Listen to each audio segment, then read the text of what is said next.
It's Palm Sunday. I was going to bring a palm tree, not a tree, but a branch. And so Palm Sunday is Passion Week. It's the week that Jesus went to the cross. And it was on Palm Sunday. They laid palm branches before Jesus.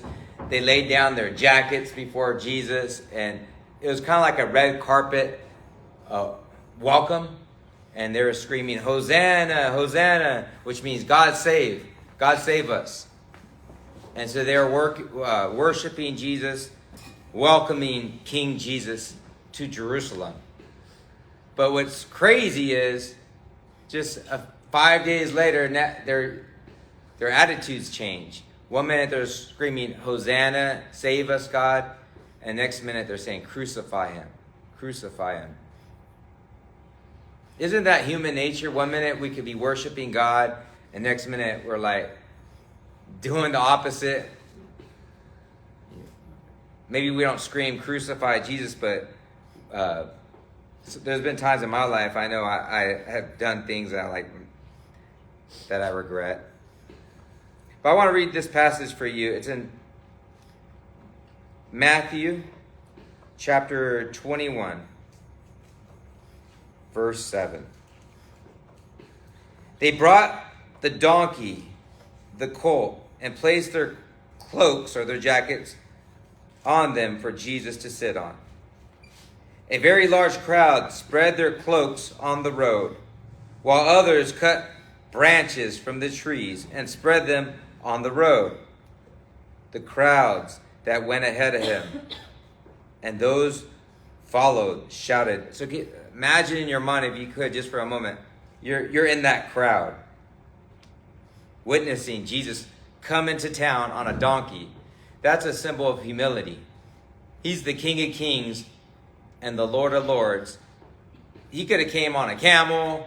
He could have came on a white stallion or a white horse.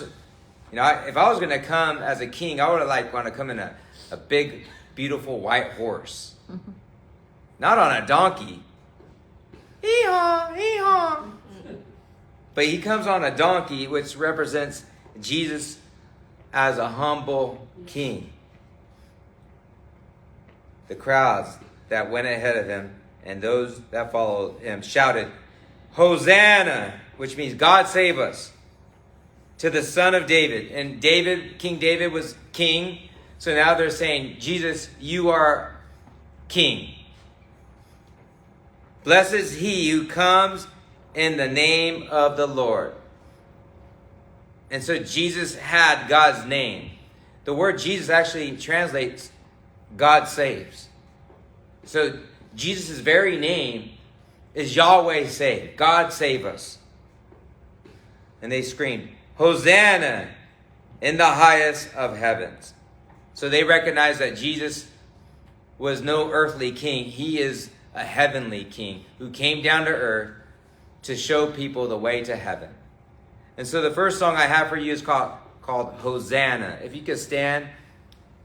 I don't expect you to know all the words to this song. I don't even know all the words to this song. But when you hear this word Hosanna, just remember the word Hosanna means God save us. And I don't know about you, I need salvation. I need God to save me. Every day, I'm screaming, Hosanna, save me from my sins. Because I know my sinful nature. You might see me as a pastor. You might think I'm perfect, but I'm not perfect. Ask my wife. Ask my children. I've had to ask my children for forgiveness. There's times I've said things that were out of line. And actually, as a coach, baseball coach, there's sometimes I word things incorrectly. I actually asked one of my baseball players this week for forgiveness. I was like, hey, I'm sorry for saying this to you. I shouldn't have said that. And he forgave me. So, I'm not perfect. And I don't think anybody here is perfect. There's no such thing as a perfect church. But there is a perfect God. So let's sing this song, Hosanna.